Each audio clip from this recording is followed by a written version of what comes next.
Kisah Nabi Yusuf alaihi salam. Kebohongan tentang kematian Yusuf. Kisah ini disebutkan dalam Al-Quran, surat Yusuf ayat 16 hingga 20. Pada kisah ini, kakak-kakak Yusuf mengabarkan kebohongan terhadap ayah mereka, yaitu Nabi Yakub. Mereka mengatakan bahwa Yusuf telah meninggal dan dimakan oleh serigala. Padahal yang sebenarnya, mereka telah mencelakai Yusuf dengan mendorongnya sampai jatuh ke dalam sumur. Namun berkat kesabaran Yusuf dan atas izin Allah, akhirnya Yusuf dapat selamat keluar dari sumur. Malam hari ini lebih gelap dari malam-malam sebelumnya, seolah menggambarkan perasaan Nabi Yakub yang gelap. Beberapa kali timbul rasa takut saat teringat akan Yusuf. Tak henti-hentinya beliau berdoa kepada Allah agar selalu memberikan perlindungan kepada anak-anaknya, khususnya Yusuf. Assalamualaikum, ayah, kami datang. Waalaikumsalam, masuklah nak. Nabi Yakub bergegas menuju ke sumber suara.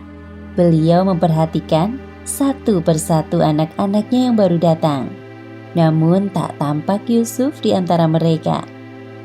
Di mana Yusuf? Kenapa dia tidak bersama kalian? Maafkan kami, ayah.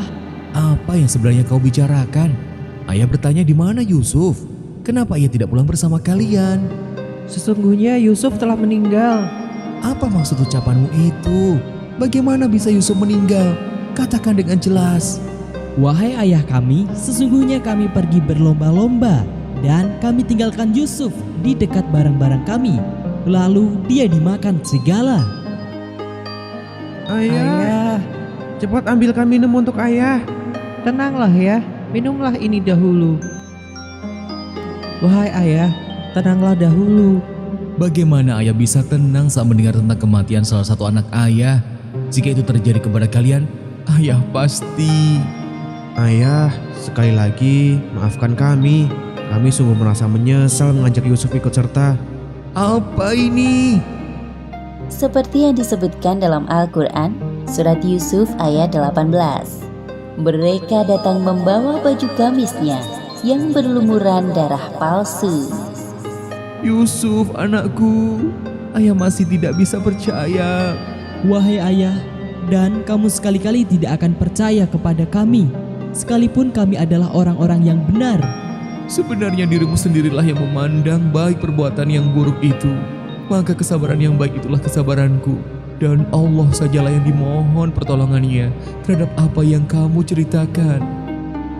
Kemudian Nabi Yakub berdiri dari duduknya dan masuk ke dalam kamarnya sambil memeluk baju gamis Yusuf yang berlumuran darah. Kak, aku sungguh merasa menyesal telah membohongi ayah. Aku juga. Aku kasihan melihat ayah seperti tadi. Ini kali pertamanya beliau menangis. Sudahlah, ini telah terjadi. Lagi pula, hal ini sesuai rencana kita, walau harus membuat ayah bersedih. Sebaiknya setelah ini kita bertaubat kepada Allah atas perbuatan yang telah kita lakukan terhadap Yusuf. Baik. Sepeninggal Yusuf, Nabi Yakub menjalani hari-harinya dengan kurang bersemangat, apalagi saat muncul rasa rindunya kepada Yusuf. Setiap hari, Nabi Yakub selalu berdoa untuk Yusuf setiap kali rasa itu muncul. Ya Allah, ya Salam, Maha Penyelamat makhluknya.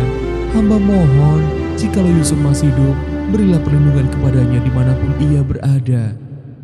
Sementara itu, keadaan Yusuf semakin mengenaskan. Meskipun begitu, Yusuf tetap sabar dan terus berdoa kepada Allah.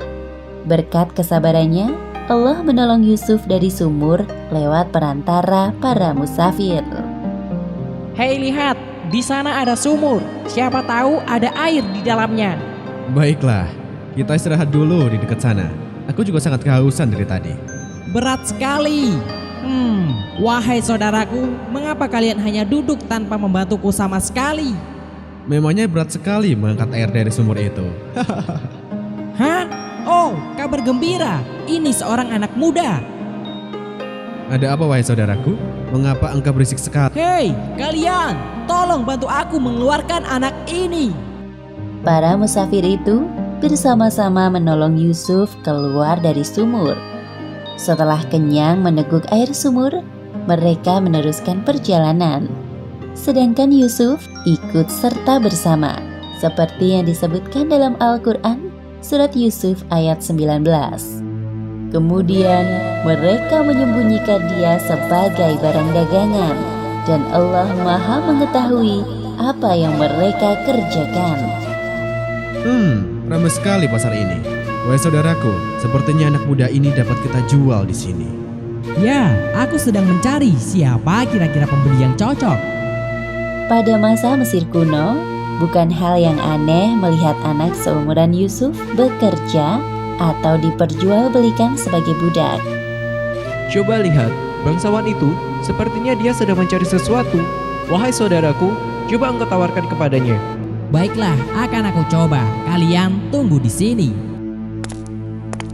Wahai Al-Aziz, aku perhatikan dari tadi, sepertinya engkau sedang mencari sesuatu.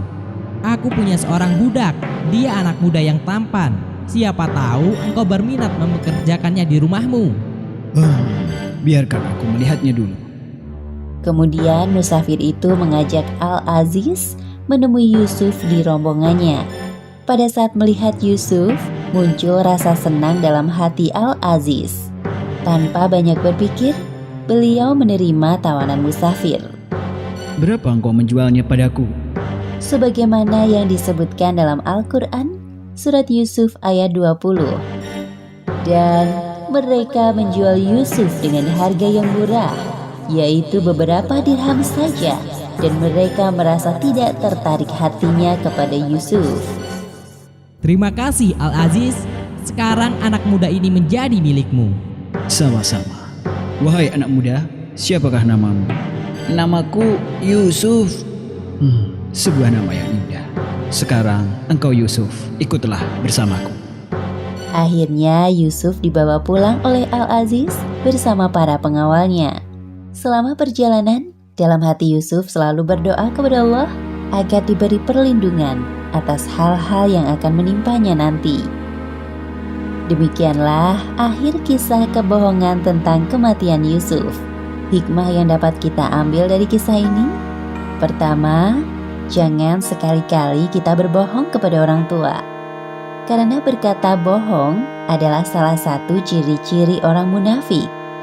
Kedua, hendaknya kita selalu bersikap sabar dalam menghadapi ujian kehidupan yang sedang dihadapi, karena ada jaminan pertolongan dari Allah Subhanahu wa Ta'ala atas kesabaran dan ketakwaan kita. Wallahu a'lam bishawab.